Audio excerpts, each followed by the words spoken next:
राधे राधे दर्शकों, आप सभी को सरिता मिश्रा का नमस्कार। आपके अपने YouTube चैनल जीवन चक्र में आपका स्वागत है। दर्शकों, आज मैं लेके आई हूँ शाम का समय जो होता है उस समय हमें ऐसे कौन सी कार्य हैं जो नहीं करने चाहिए।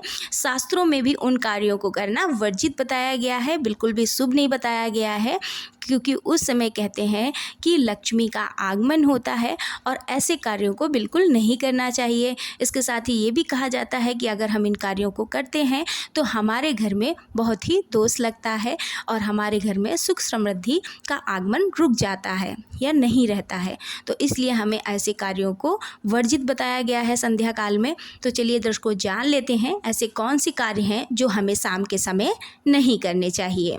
दर्शकों, पहले तो हम जान लेते हैं संध्या काल किसे बताया गया है। तो दर्शकों, संध्या काल उसे कहते हैं जो दिन और रात का मिलन का समय होता है, वो संध्या काल कहा गया है। दर्शकों, उस समय ही ऐसे कार्यों को नहीं करना चाहिए।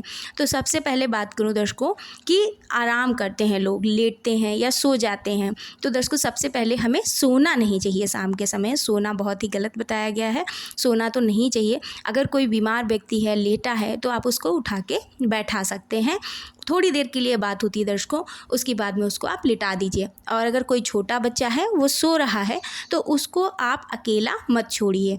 ऐसा कहते हैं कि छोटे बच्चे को संध्या काल के समय अकेले नहीं सुलाना चाहिए। दर्शकों, अब मैं बात करूं पैसे की, तो पैसा जो है संध्या काल के समय कहीं भी ट्रांसफ़र नहीं करना चाहिए। आप आगे पीछे कर सकते हैं, थोड़ा सा पहले कर लीजिए या बाद में करिए, लेकिन संध्या काल में ऐसा आपको नहीं करना चाहिए।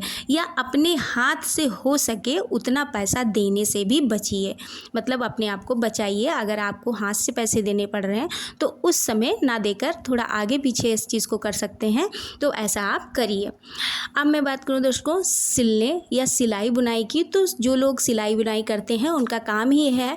तो जो स्त्रियां सिलाई करती हैं वो थोड़े टाइम के लिए इसको रोक दें। शाम का समय जो होता है संध्या काल, उस समय सिलाई नहीं करनी चाहिए। कहते हैं ऐसा करने से पितृ दोष लगता है।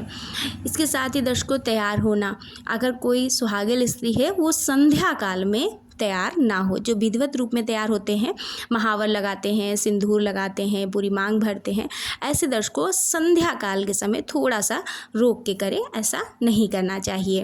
इसके साथ ही दर्शकों, खाने की बात करूं तो अक्सर लोग शाम के समय थोड़ा सा स्नैक लेते हैं, चाय पीते हैं, तो उस समय थोड़ा सा अवॉइड करें। या तो आप थोड़ा पहले कर लें या थोड़ा बाद में करें, उस समय नहीं खाना चाहिए। कहते हैं कि इस समय हमारे पितरों को भोजन दिया जाता है और उस समय अगर हम कुछ खा लेते हैं तो उनको उस दिन का भोजन रोक दिया जाता है। तो दर्शकों, इस समय हमें नहीं खाना चाहिए। इसके साथ ही दर्शकों, मैं सफाई की बात करूं तो इस समय झाड़ू नहीं लगानी चाहिए, पोछा नहीं लगाना चाहिए, घर को धुलना नहीं चाहिए।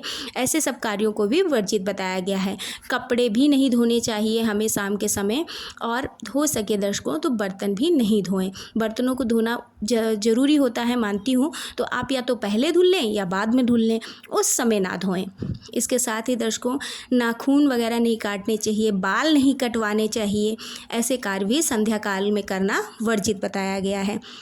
दर्शकों, इस समय कहते हैं कि माता लक्ष्मी का आगमन होता है, तो आप चाहें तो इस समय तो हमें दिया लगाना चाहिए। घर के मंदिर में आप दिया जलाइए साफ़ सुथरे होकर, और इसके साथ ही आप अपनी तुलसी माता अगर आपने रखी हैं तो वहाँ पे आप दिया जला सकते हैं, और घर के मुख्य द्वार पर दिया लगाना चाहिए। दर्शकों, ऐसा करना बहुत ही शुभ माना जाता है। और दर्शकों, ये थी कुछ छोटी छोटी जानकारी संध्या काल से संबंधित। अगर वीडियो अच्छा लगा हो तो लाइक अवश्य करिएगा, और अगर आप मेरे चैनल पे पहली बार आए हैं तो चैनल को सब्सक्राइब कर लीजिएगा। मिलते हैं अगले वीडियो में। राधे राधे।